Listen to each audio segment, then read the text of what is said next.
Bismillahirrahmanirrahim and Assalamu alaikum. My name is Sahrish and welcome to my channel Learn with Sahrish. So today in the current chapter we will study topic number 2, which is IR spectroscopy. So now what is IR spectroscopy? It consists of two words, one is IR and the second is spectroscopy.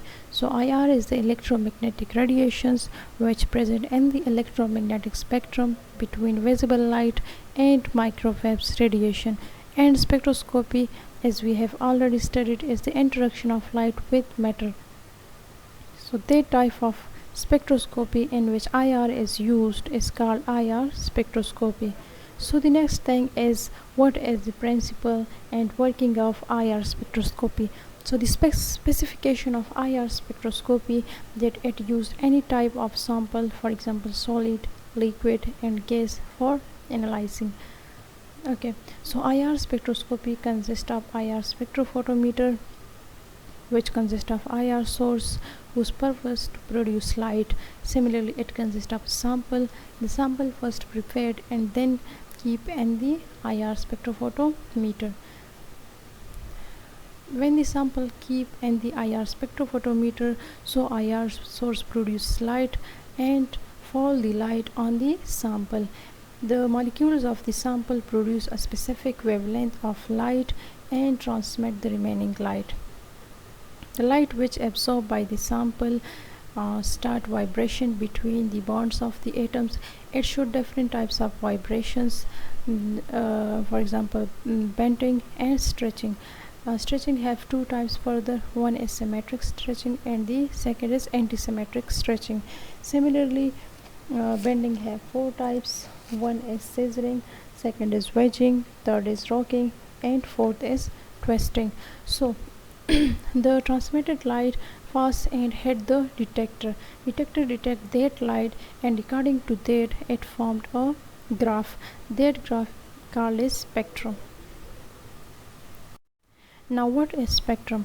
So spectrum consists of two main regions. One is absorption region and the second is fingerprint region. On x-axis of spectrum it have wave number and on y-axis it have transmittance. In the absorption region, these straight lines, it shows that the light has been transmitted, and these peaks shows that the light has been absorbed. But these peaks has also not absorbed the whole light. It has also also transmitted the light. For example, this peak absorbed 70 or 80% of light and transmitted 20 or 30% of light. Similarly, this one peak absorbed 80% of wavelength of light and transmitted 20% of light. The absorption region peaks are very clear and can be identified easily because they are individual peaks. These are compared with the reference list and according to that it identifies that it consists of which functional groups. Okay. The next one is the fingerprint regions. These are the multiple peaks and can't be identified easily because they are not very clear. These are compared with the spectrum library, and every component have a specific fingerprint region, and according to that it identifies that it consists of which components. So this was all about the spectrum of IR. Now through formulas it can also be identified that a molecule shows how many types of vibration. So for a linear molecule the formula used is 3n-5 linear molecules like carbon dioxide, and for non-linear molecule like H2O the formula which used is 3n-6. So there is the example which is H2O which has angular structure and which is a non-linear molecule. Here n denotes the number of atoms in the molecule. For example, in H2O there is 2 hydrogen atoms and 1 oxygen atom, so the whole there is 3 atoms, so it means there n is 3.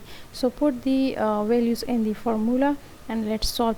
So 3 into 3 minus 6, so 3 3s are 9, minus 6, 9 minus 6 is equal to 3.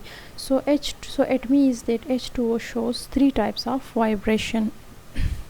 So I hope it would be clear, and if there is any question, so do ask in the comment box, and please do subscribe, share, comment and like. Thank you so much.